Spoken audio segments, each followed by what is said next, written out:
Hi, hello everyone, welcome back to my channel. Today we are going to do the first wrap up of 2026. So January, I think I had a pretty good start to the year. I read a good amount of books. Around this time last year, I had only really been reading 2 or 3 books per month. And the fact that I read 8 total things is fantastic. I also don't feel like I was like pressuring myself to read more. Every now and then throughout the day, I would just find like an hour or two to read. Yeah, pretty good reading month. I have a wide variety of things that I read, so let's just get into it. So the first thing that I read in the month of January was actually a short story on my Kobo. One of the like reading resolutions that I had this year is to read more short works from well, anywhere really, but the sci-fi fantasy like magazine publications was like my first go-to. That's basically where I'm looking at this year to read more short fantasy works, and I read the Millay Illusion by Sarah Pinsker. This is in issue number 67 of Uncanny magazine. So I gave this short story about 3 stars. It's about a young girl who grew up in her uncle's like traveling magic show. She's like, I think like a deductionist, but she is recalling this time in her youth where she met a woman who was like a very very good magician, a little too good, and that's basically it. I can't really talk too much about it because it's a short story. Some of the themes that this short story touched on is misogyny and like men taking credit for women's work. I like this one. I gave it 3 stars. Like I said, I like the way that the story was told. Our main character is like looking back at a moment in her life. I kind of like that type of narrative, but I didn't really feel like a strong emotional connection to any part of this. It was just kind of like a one and done type thing. I never really grew attached to any of the characters. I had sympathy for the things that these women were going through, but I didn't really feel much, to be honest. I thought it was a fine short story, but overall I'm just mostly happy that I got to tackle one of my reading goals for this year. But my first official read of the month was Keeper of the Lost Cities by Shannon Messenger. This is actually a reread. Another one of my reading goals for this year is to continue on and be more dedicated to series. I don't have to finish every series on my shelves, but at least being actively reading them and not forgetting what I'm reading, because I did start the series like 4 or 5 years ago and I got to like book 3 or 4 and then I just never continued and I don't remember anything. So I picked up the series again. This is book 1. Like I said, I had a fantastic time with this one. When I first read it, I saw that on my Goodreads I gave it like 4.5 stars, and I've decided to bump that up to 5 stars. So this is technically my first 5 star of the year, and I'm not gonna not count it, but it's also a reread, so I kind of like already knew that I enjoyed this. It doesn't feel like a oh my god I found a 5 star. I already knew I loved this. But this story follows our main character Sophie, who is very young, has jumped a couple grades. She doesn't have a lot of friends, but she can read minds, and so she knows she's different, and finally someone comes to her and tells her that she's different, and they whisk her off to a fantastical world. This is kind of sci fantasy because of the way that the story or the way that the magic is explained is kind of sci-fi ish, but I really enjoy this. It's a middle grade, so the writing is fairly easy to get through. I know it seems fairly chunky, but it's really easy to read through. I'm obviously not the target audience, but I still had so much fun reading this. Yes, some things are a little bit like on the nose and maybe, you know, you can see some things coming, but again, remember that the target audience is like 10 to 14. I'm pushing 30, so I had such a good time with this. It's a fairly long series as well. It's like 10 books, something crazy like that. But it's also very like detailed and what you would expect from like an adult high fantasy when it comes to like having so many moving parts and players and elements and world building. If you are into high fantasy, I don't know if you would consider this epic fantasy, but if you are into high fantasy, consider giving this a shot for like an easier read. It's still very like fun and emotionally driven though. I'm not gonna have a lot of physical books in this recap because if you didn't see on my channel, I did do a library vlog where I read a bunch of books from the library to like support our local libraries. The first book that I read for that vlog was The Very Secret Society of Irregular Witches by Sangu Mandanna. I gave this one 4.5 stars. I was so surprised by how much I resonated with this book. We follow a witch who doesn't really have a lot of friend bonds, family bonds for certain reasons. Essentially, witches in this world, their magic is too volatile, or magic kind of just like acts up when there's a bunch of witches around, so they tend to separate and go their own ways. Every now and then they'll check in with each other, but they don't really have strong connections. Our main character seems to move around a lot, but she gets offered the opportunity to go to this home with these 3 orphaned witches and teach them magic, help them control their magic. And we have like found family stuff kind of happens, as you can imagine. I am very picky with cozy. I don't want it to get too sweet, but I also don't want a lot of like action and turmoil and stuff like that. Like I need to be comfortable. I need to be relaxed when I read cozy fantasies. And sometimes with cozy fantasies, it's a more aesthetic thing for certain authors. It's like run a bookstore and like meet cute and like just cute stuff, but there's still like drama going on, and that's like not for me. I don't like that. I do think that this did like a really good job of getting everything that I want out of a cozy. The only reason why it's not 5 stars is that it's an emotional thing for me to give a book 5 stars, and while I really enjoyed it, I didn't find anything too wrong with this one.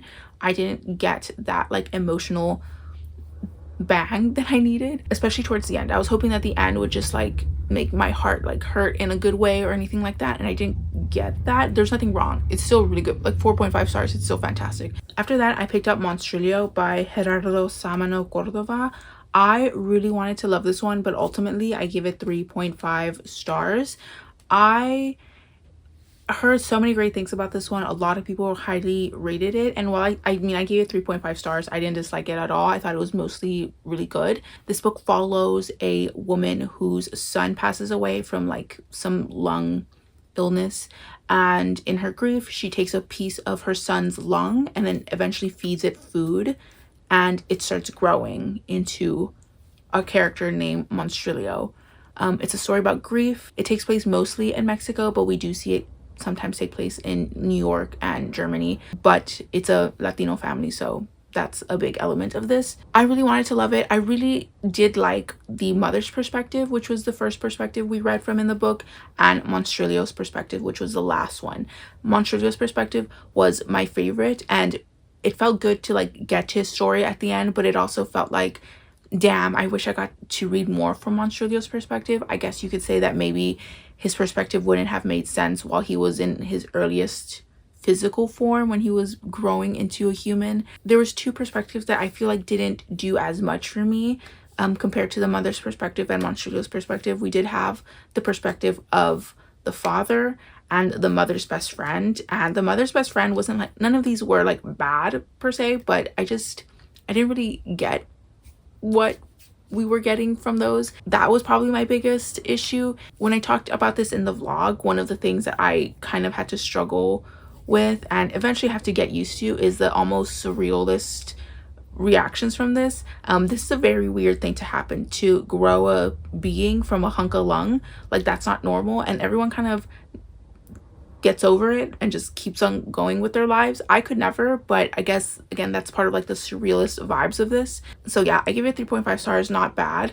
Had a good experience. Would read more from this author. I don't know if this was their debut, but mostly a good experience. After that, I picked up Stag Dance by Torrey Peters. This is a collection of shorter works. It's short stories and a novella. Really cool. I gave it 4 stars. This mostly centers on transness, gender transness, mostly trans feminine themes. We have 4 stories in total. I'll tell you about my 2 favorite ones. The titular short story, called Stag Dance, is about a group of lumberjacks, and their boss gathers them around one day and tells them that they're gonna have a dance, a stag dance, and some of the men, if they want to, could wear this like patch of fur, it's like this big, over their belt area, and that signifies to other men that they want to be courted like women. I thought that was really interesting in the way that men played a part in like these feminine roles. And then there was also a short story called, was it The Chaser?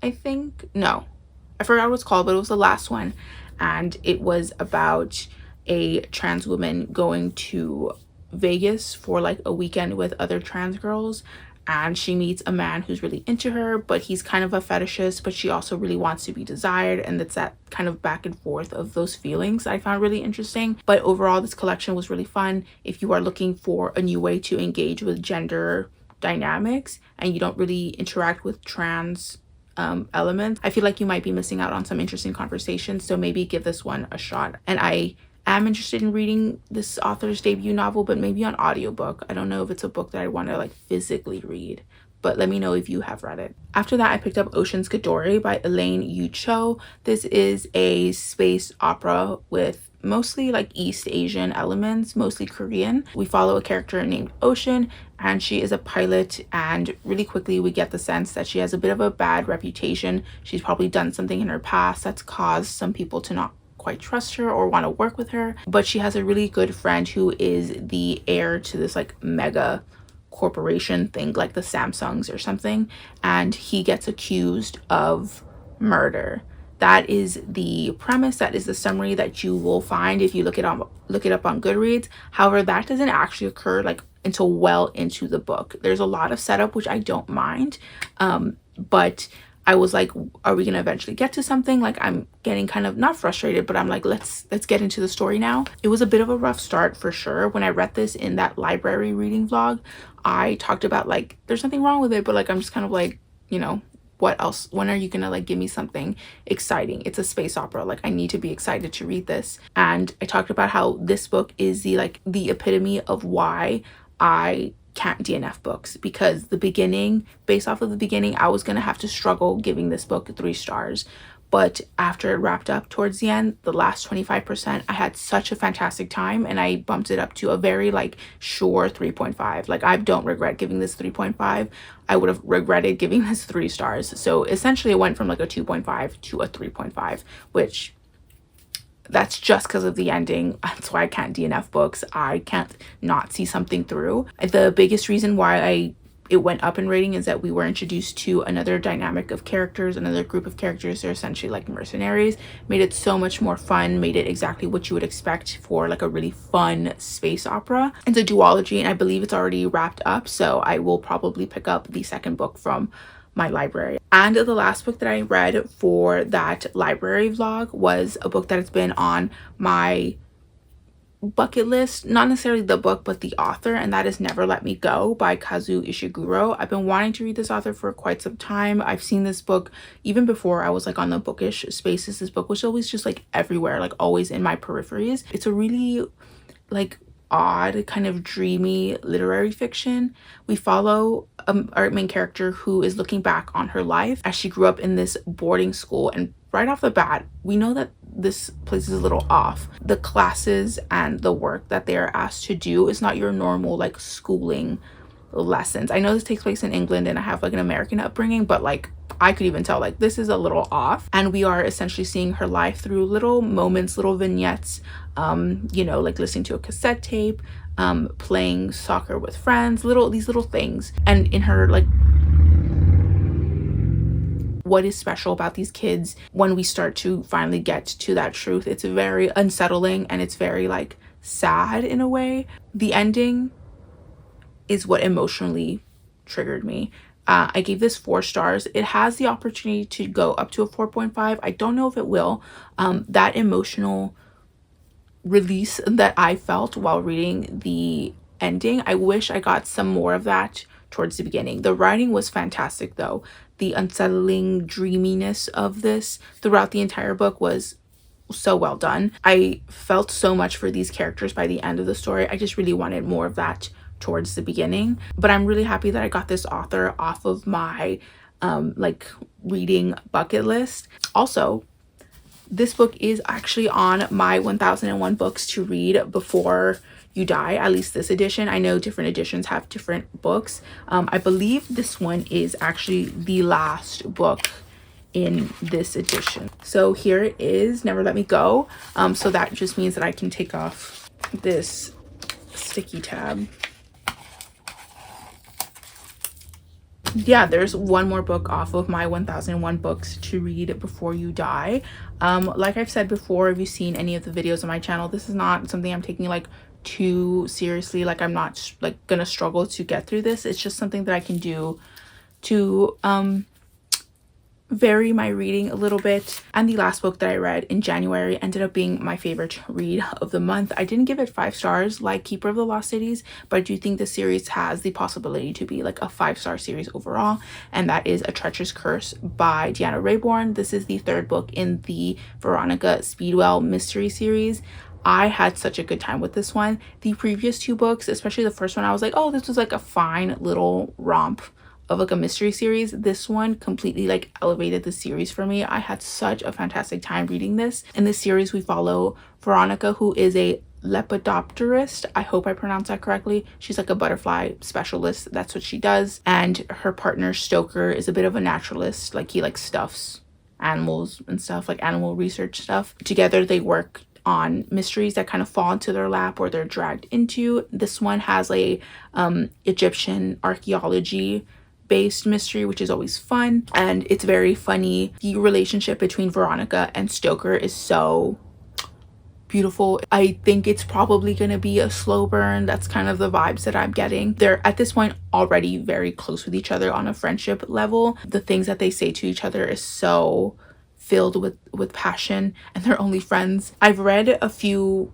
long-term series like the Kate Daniels series, the Mercy Thompson series, and there's always one book that like pushes it to the next level, and I think for this series it's this one. There wasn't anything different or new with this book that hasn't already been done before, but I just had a better appreciation for the writing, the characters, the humor. The mystery was like fun to read about as well, so this was like their turning point for me, and this is like what really solidified my I'm gonna physically buy these books. I think I sold the first book when I thought it was just like whatever, and I do think I have the second book somewhere on my shelves. And after I finished this, I immediately went to Pango Books and found the one person selling the next book, which is A Dangerous Collaboration. I found it and immediately bought it. It was the only one on Pango at the time. I love this. 4.5 stars. Might go 5 stars. If not, the series overall will be 5 stars for me. I had such a fantastic time reading this. But those are all the books that I managed to get to in the month of January. A pretty good selection, I think. I didn't really hate anything that I read. I wasn't really disappointed with anything that I read. So please talk to me down in the comments about anything that I've talked about. What did you read this last month? Are you interested in reading any of these books? Have I persuaded you or dissuaded you from reading any of these books? Honestly, I'd like to hear anything you have to say down below in the comments. I will also be linking my social medias down below, as well as some far more important links. Feel free to like, dislike, comment, or subscribe, or do neither. It's all cool with me. If you don't know what to say, just leave an emoji. Thank you so much for watching, and I will see you in the next one.